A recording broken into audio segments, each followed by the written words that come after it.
నమస్తే. సోషల్ మీడియాలో ప్రధాన స్రవంతి మీడియాలో ఒకటే చర్చ నడుస్తూ ఉంది. ఆ వ్యక్తికి పదవి రాకుండా అడ్డుకుంటున్నది ఎవరు? ఆ వ్యక్తికి ముందుకు పోకుండా అడ్డుకుంటున్నది ఎవరు? ఒకనాడు ఎమ్మెల్యే అన్నారు, మరొకసారి ఎమ్మెల్సీ అన్నారు, ఆ తర్వాత ఇప్పుడు ఎంపీ అంటున్నారు. అసలు ఆ ఎంపీ అయినా వస్తుందా రాదా? ఆ అడ్డుకుంటున్నటువంటి వ్యక్తి ఎవరు? నిన్నటికి నిన్న ఒకేసారి పేర్లు అయితే మారినటువంటి పరిస్థితి. అసలు ఎమ్మెల్యే కోట ఎమ్మెల్సీ అభ్యర్థిగా అద్దంకి దయాకర్ పేరు చివరి వరకు వచ్చి మరుక్షణమే ఇంకొక పేరునైతే తీసుకొచ్చి పెట్టినటువంటి పరిస్థితి.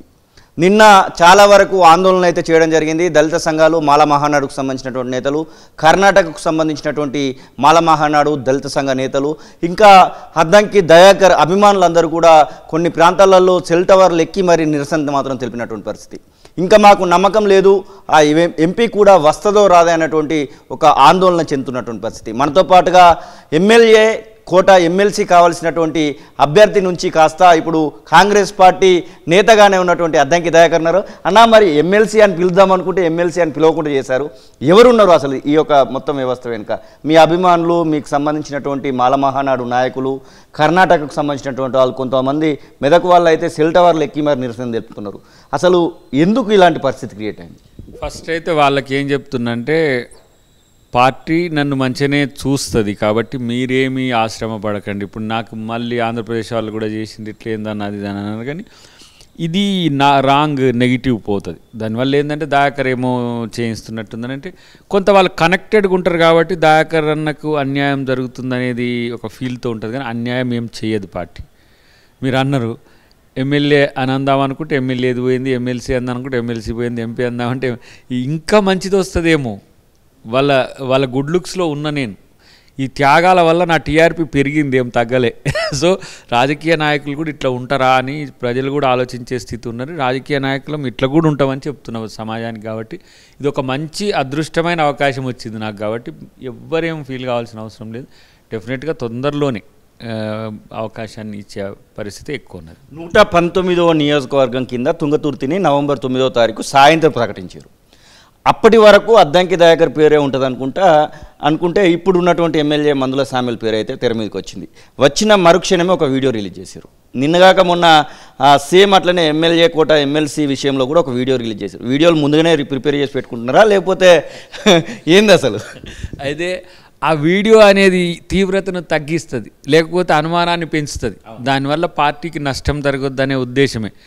నేను మొన్న కూడా సెల్ ఫోన్ తీస్తున్నా ఆపు అంటున్నారు. అంటే ఈ వీడియో పెట్టబోతా అని తెలిసి వీడియో పెట్టితే ఏంటంటే ఒక నెగిటివ్ వాతావరణం పోతుంది.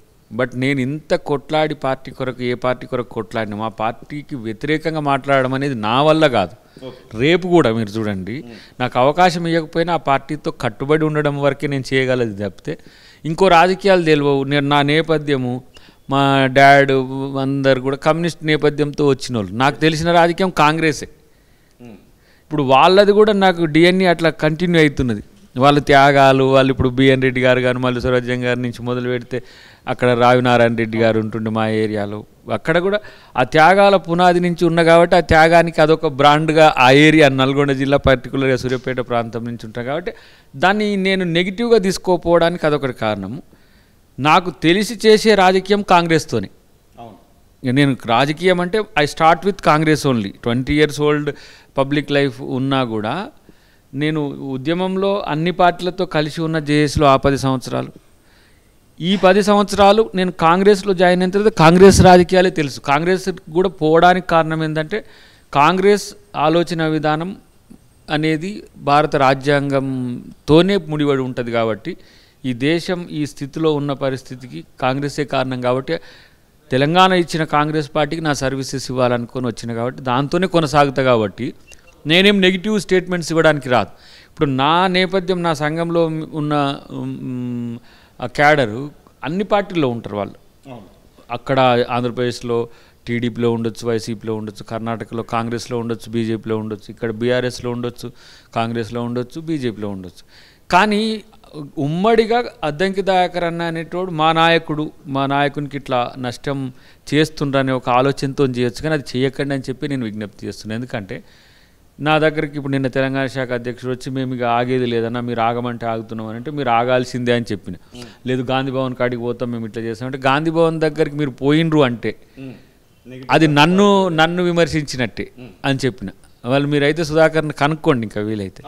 ఎందుకంటే అక్కడికి పోవడం అంటే నిరసన చెప్పడం అంటే నా మీద మీరు నిరసన చెప్పినట్టే అన్న తర్వాత ఎవరెవరు డిస్క్రిటెడ్గా వాళ్ళు చేసిండ్రు. ఇప్పుడు కూడా అది కూడా చేయొద్దని చెప్తున్నా నేను. రెండోది, నాకు అవకాశం ఇవ్వకపోతే కదా చర్చ.